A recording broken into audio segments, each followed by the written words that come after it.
And today we are going to look at the 2018 free response questions 3 and 4.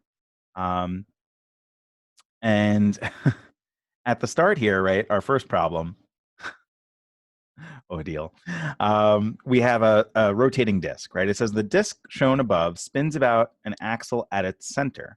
A student's experiments reveal that while the disk is spinning, friction between the axle and the disk exerts, or there friction between the axle and the disk exerts a constant torque on the disk.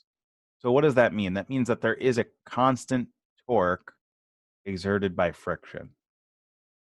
Okay. It says at time t is equal to 0, the disk has an initial counterclockwise positive angular velocity. The disk later comes to rest at a time t minus t1. Okay. Or t is equal to t1. Sorry. That's just, no, it didn't paste as well, apparently. It then says, on the grid below, sketch a graph that could represent the disk's angular velocity as a function of time t from t0 until the disk comes to rest at time t is equal to t1. All right. It says on the grid at right below, sketch the disk's angular acceleration as a function of time t from t is equal to 0 until the disk comes to rest at t is equal to t1. Okay. So what do we know here? We know that there are two graphs that we're looking to make, an angular velocity graph and an angular acceleration graph. Going back to our prompt, we know that the disk is spinning, right, about its center, and it has a positive angular velocity at the start. We know that it then comes to rest at a time t is equal to t1. So we have to have a positive angular velocity and come to rest at t is equal to t1 in so for t1 the velocity is 0. Yeah, that's perfect, Jonathan. That's a good way to look at this. So, you know, marking off some initial points here, right? We know that we're going to start at omega naught and we're going to end at t1 where the angular velocity is 0. What do we know about kind of connecting these points though? What shape would we expect here if we're experiencing a constant torque due to friction?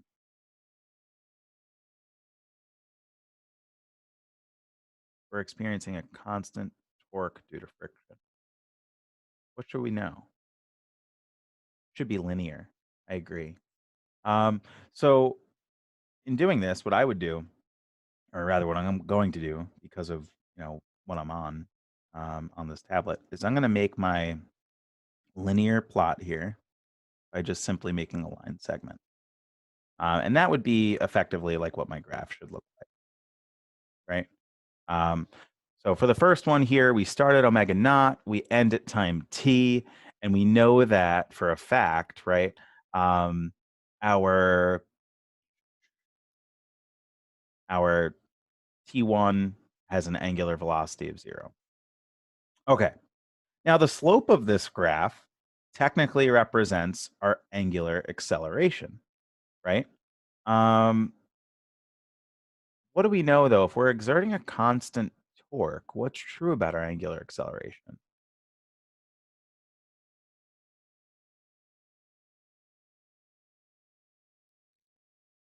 Careful, torque is like the analog to force. It doesn't mean that we have 0 acceleration. If we have a constant force, that means our acceleration would be constant as well, right? So yeah, we would expect a flat line on this second graph, right? So it should have a 0 slope, if maybe that's what we're talking about, or a horizontal line, right, is really what we're looking at here. Now the question is, where do we place it? Well, I'm trying to think here. It doesn't seem like it gives us enough information to actually give a numerical number here, right? Or wow, numerical number, that's repeating. To give it like a numerical answer here. We could write an expression for the angular acceleration, right? Technically, what is the expression for the angular acceleration? Well, alpha is equal to delta omega over delta t, right? So technically, what would it equal?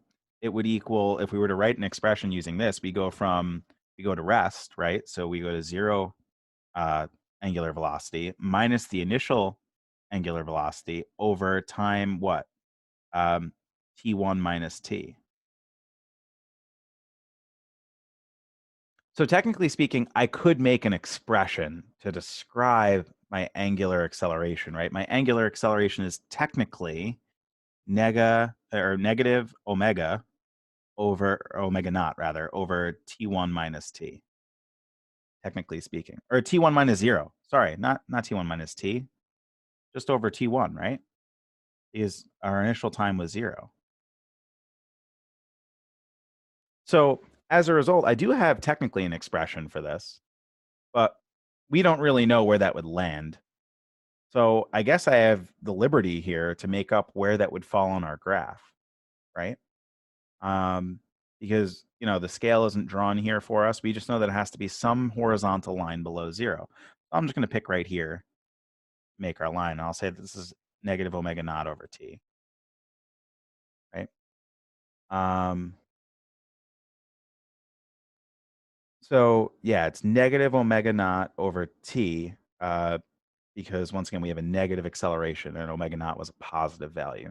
It has to be the negative of that. And this comes derived from our expression that we kind of wrote out up here. We did the change in velocity over the change in time. And oh, sorry, this is T1. Let me not forget. All right. So then when we do this, we're gonna then insert a line segment here, or we would want to make like a horizontal flat line, right? Because this acceleration is constant up until our point T1.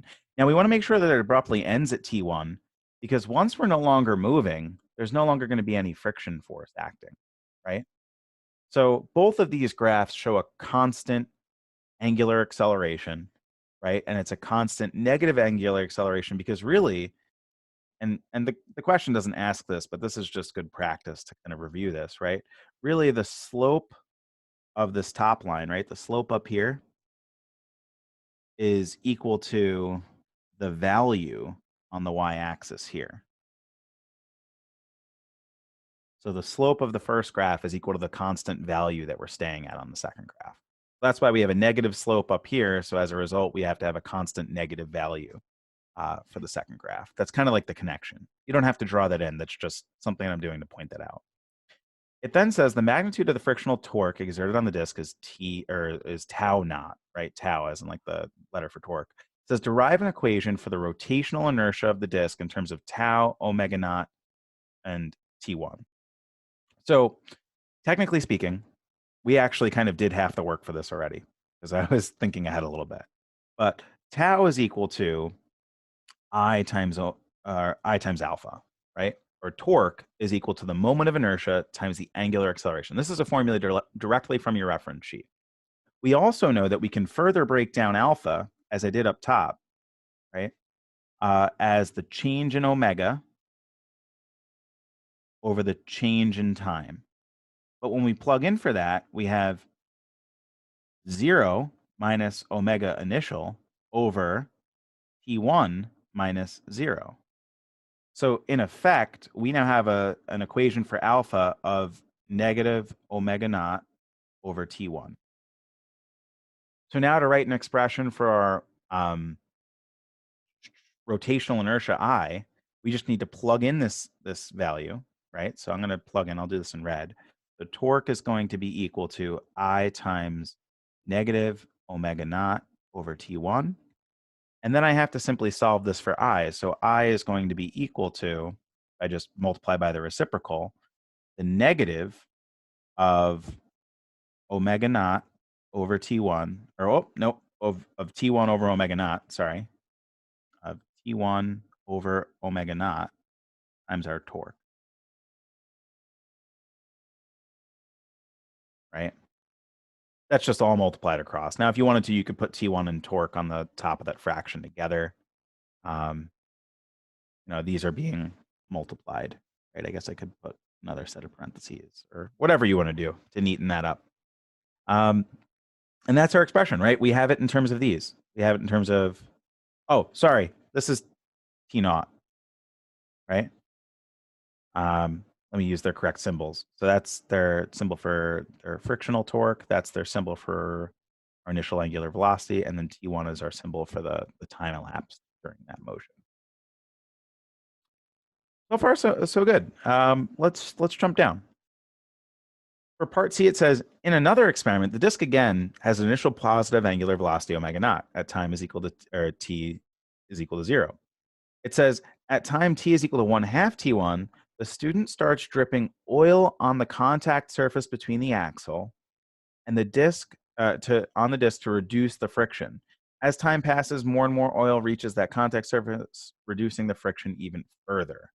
Now it's saying, can we graph this angular velocity and this angular acceleration for this setup? So what happens? As soon as we reach 1/2 T, right? As soon as we reach 1/2 T1, right? We start to reduce friction. And as more time passes, we reduce the friction even further. If we're dripping oil, we can think that, what needs to be shown here is that we're having a decreasing force of friction as time goes on. So it stays constant. And then, as time goes on, that angular velocity is just, or rather that angular acceleration is just decreasing, right? The negative angular acceleration will decrease. So here's the trick here. Realize that T1 still is still the time at which the disk came to rest in part A. So if we're reducing friction, should this new experiment come to rest at time T1? Kind of a key question here, right? So remember, initially, when undergoing a constant force of friction, this disk came to rest at time T1. Now, halfway through the motion, we're decreasing the force of friction. So will it still come to rest at time T1?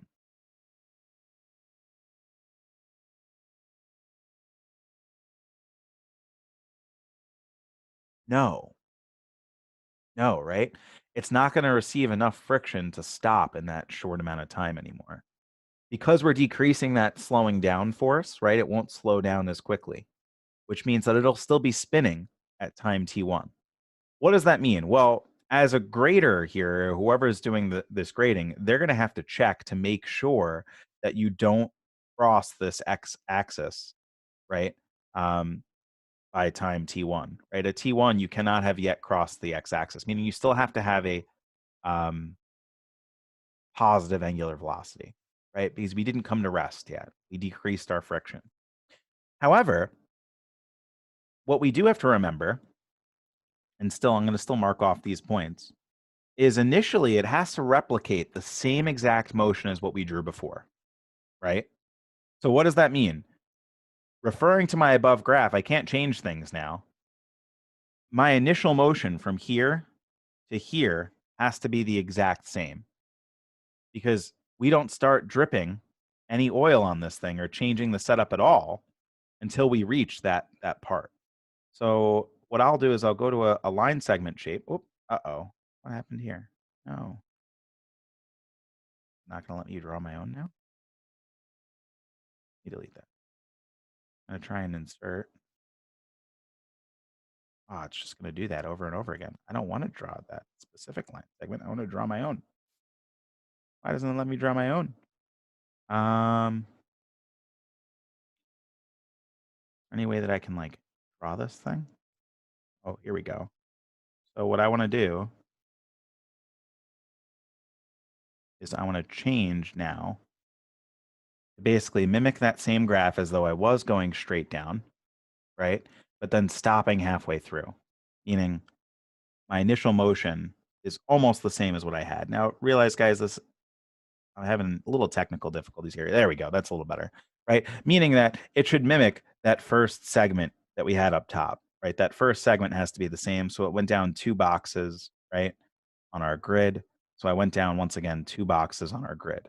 Now, for the next part here, what's going to happen? Well, I'm going to decrease the rate at which I decrease my angular speed, right? So maybe I make it only go down 1 box, sure, But more importantly, do I have a constant or changing angular acceleration now? If I'm continually dripping more and more oil, am I decreasing it by larger and larger amounts? Meaning, am I slowing down the rate at which this thing stops? Which is a weird thing to think about because you're slowing down the negative acceleration. Um, but really, what this means is it shouldn't be a straight line anymore, and that's because our angular acceleration is now changing, which means that we now need to change the rate at which we slow down. So when I do this, I almost want to do a curve. I don't know how well this is going to work. Oop. Okay.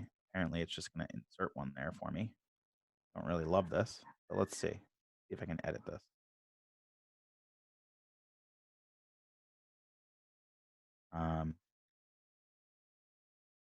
No, that's not going to work. No, I'm going to just freehand this. You'll have to kind of take my word for it. Or rather, just read between the lines a little bit. So you're right. I do think that we should maybe stop a little sooner just to clearly indicate that we're not going to decrease at the same rate. But more importantly, rather than just having a constant downward slope, we now want to decrease the rate at which we decrease our slope. So we actually have to make this concave up of a curve. So clearly a curved line, right? And why do I say concave up as opposed to concave down? If we were curving downward, that would mean that we're decreasing our speed quicker and quicker, meaning that our friction would be increasing. But because we're increasing our speed slower and slower, we need to have this thing kind of becoming more and more horizontal so that it's going closer and closer, just moving at a constant speed with no friction. Now, we don't know if we actually hit that constant speed. So, maybe you should have made your curve as drastic as mine, but this is still okay. This is still appropriate, I believe. It still technically could meet very slow negative acceleration. Now, for our next part, we still have to remember that we still have to start with the same negative angular acceleration. I'm going to freehand this yet again. So remember, the first two boxes, everything stays the same. Now what happens? We said our angular acceleration decreases, right? Now, do we know if it decreases to zero? Maybe. It doesn't say. So maybe to be safe, we should just once again pick a dot here and just kind of do a straight line. Now, we don't know if this is decreasing at a constant rate or not, but it does say that starts dripping oil between the contact surface and reduce the friction. As time passes, more and more oil reaches that contact surface, reducing the friction even further. So we don't know if it's reduced at a constant rate or if it's reduced larger and larger, but regardless, we know that it is a decreasing angular acceleration as more oil gets to the surface. So I don't know if this should necessarily be a curve or a flat line, but technically speaking, we know that we are decreasing our angular acceleration. Okay.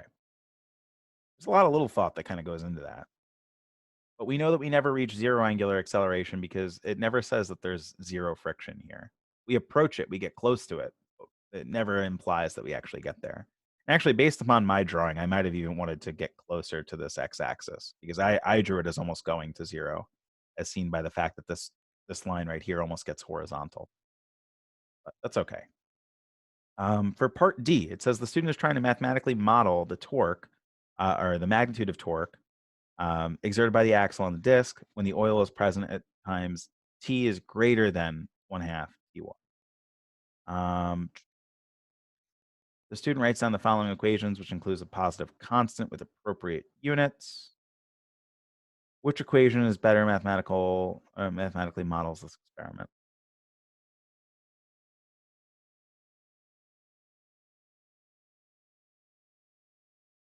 Okay. I model the magnitude of the torque exerted on the axle of the disc.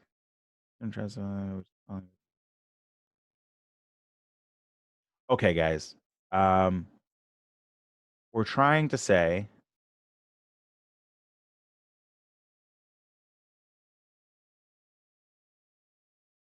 we want to write an equation here, right? And these equations, they're interesting, but they're trying to write an expression for the torque in terms of our constant. Now,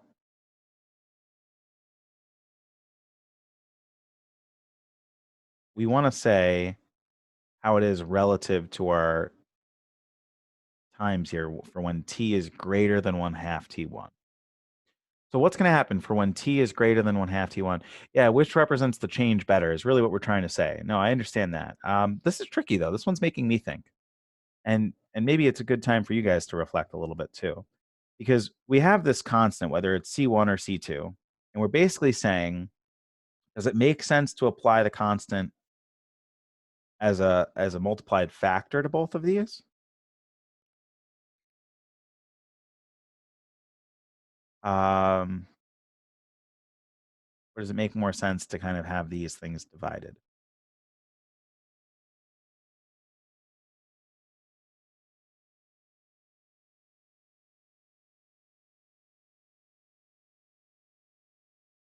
Hmm. What do you think?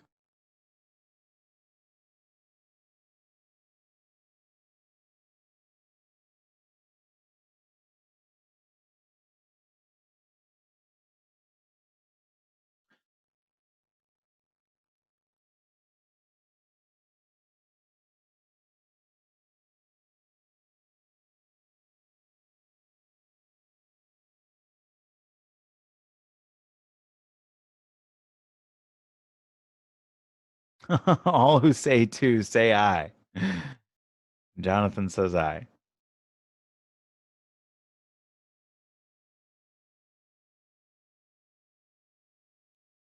If we're trying to mathematically model this thing, right?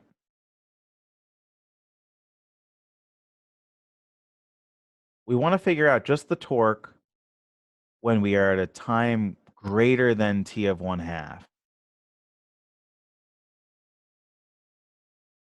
Here's my question to you, right? Technically speaking, we only want this constant to exist when the oil is present.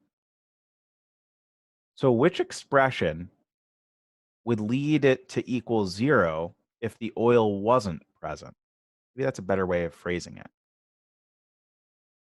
Right? Because we only want this constant added into our thing here when the oil is present. It even says this here, right? We want to mathematically model the torque exerted on the axle by the disk when the oil is present at times greater than t and 1/2, right? So if we look at the first equation, right? If t is not larger than 1/2 t1, this whole thing goes away, which will cancel out our torque equation here. Now, I like that for certain reasons. I dislike that for other reasons. I like that because what does it do? It gets rid of this mathematical model when we don't have our oil present, right? We're just referring to how torque is affected by the oil. What I dislike about this is technically there's still torque there, right? For that time that t was less than 1/2. And that's where I'm hitting my mental barrier, right? Um, and this is once again, this is one of the weird ways in which they're showing this, right? Um, but in this case, right, if we're trying to mathematically the torque exerted on the axle of the disk when the oil is present at times t is greater than 1/2, here, the entire expression would go away. It would say that torque is equal to 0 when t is less than 1/2 t1.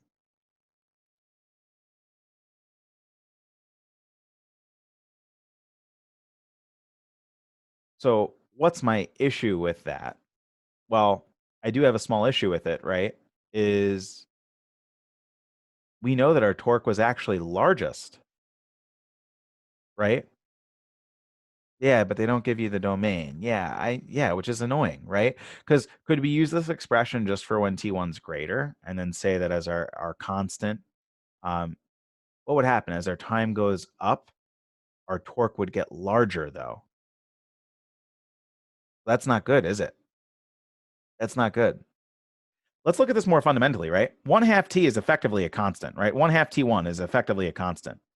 What do we know about this thing as time goes on? Let's go back to our graphs. As time goes on, our angular acceleration decreases, right? When we look at, this graph here, we look at this segment. As time goes on, past that t of 1/2, right, our angular acceleration decreases. So what do we know about this thing? Well, we know that we must get smaller as t increases, right? Alpha decreases in that segment, which means that as t increases, our torque decreases.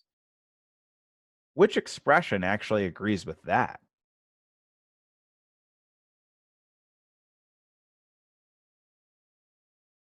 If it's less than half T1 wouldn't be negative. Yeah, so negative also doesn't make sense, right? Are we going to get a negative torque? Not really, right? Our torque, well, depends on whether or not you think it's negative or positive. I mean, forget negative and positive, right? Because that constant could account for that. But would our torque be in different directions from a time less than one half T1 versus a time of greater than T1? Wait, but the equation doesn't only apply if it's greater than half T, because that's the domain. And the equation only applies if it's greater than. Yeah. Yeah, that's the other thing that's kind of bothering me here. It even says C1 or C2 is a positive constant as well, right?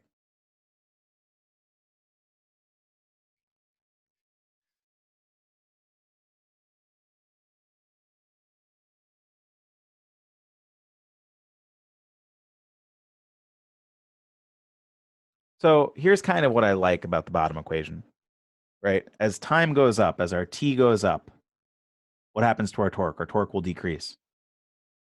Fundamentally, isn't that what's happening in the problem? Here, as T goes up, what happens to our torque? It will increase. What do we know is happening to our torque? It's decreasing. So really, in my opinion, it has to be part 2 here. Because let's think about this, right? As torque goes up, right? Our or rather as time goes up, our torque decreases because we're adding more oil. So regardless of what this positive constant is, right? As you increase your time, torque should decrease. There should be an inverse relationship between time and torque. So I'm going to say equation 2 and briefly explain why this is plausible and the other equation is not. Um, as time increased, more oil reached the axle, further decreasing the torque. Oh, further decreasing the torque on the disc.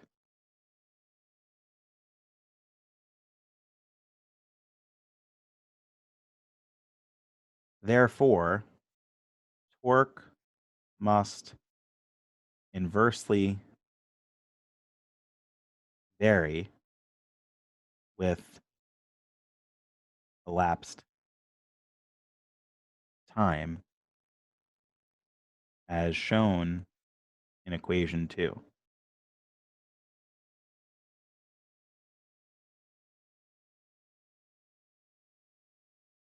Elapsed time was t, right? If you wanted to add, because once again, it did say explain why the other equation wasn't plausible. Equation 1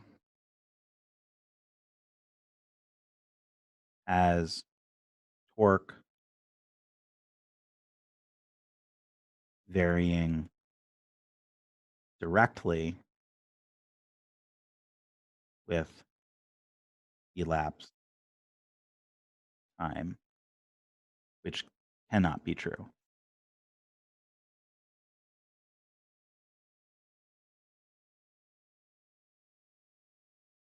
Right? That's what I would say. Alrighty, folks.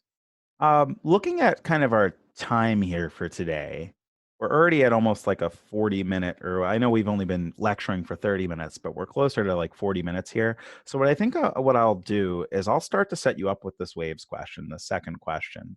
And I'll post this live lecture for those that maybe wanted to get some of the bits here.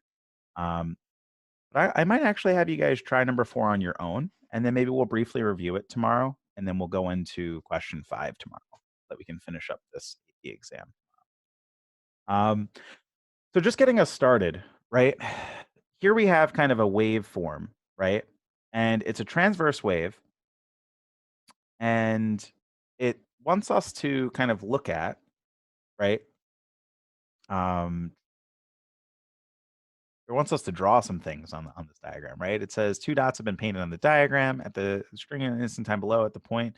Dot P is at a maximum displacement and dot Q is at 0 displacement from equilibrium. If either dot has 0 velocity, write V0 next to the dot.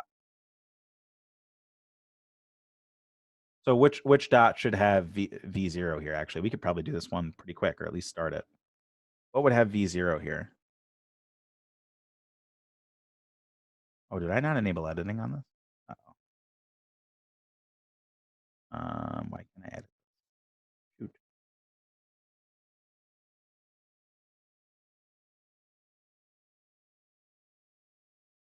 File. Save. Enable saving. Oh, there we go. If I enable saving, that means I can edit. Okay. Sorry. So Q, no, not Q. What's Q? Q is at equilibrium. What do we know about equilibrium? That's a point of what? Maximum kinetic energy, right? Think about like just any sort of oscillator as well. A wave is kind of just like an oscillator. So point P is a point in which V is equal to 0 meters per second, right? Because remember, the particles on a transverse wave will only vary up and down, right? So I'm just drawing dashed lines to show that. So at Q, if the wave is moving to the right, this particle is actually moving towards the top here, right? We didn't really go into waves, so we're looking at this from like more of an oscillator approach. Actually, that's a good point. Do not do this problem for homework. Waves, it was not on your AP, and we never got to it. So I'm gonna cancel this from your homework, but we can still talk about some of these things. This is a good reference to simple harmonic motion, right? So point P, right, is a velocity of 0 because it's at like a maximum amplitude or a maximum kind of displacement here. It's like being as far away from possible from equilibrium. So just using your definition from equilibrium, you might have been able to deduce that. Then on figure 2, it says at the same instant shown at points P and Q, draw an arrow indicating the direction of the instantaneous acceleration of that dot.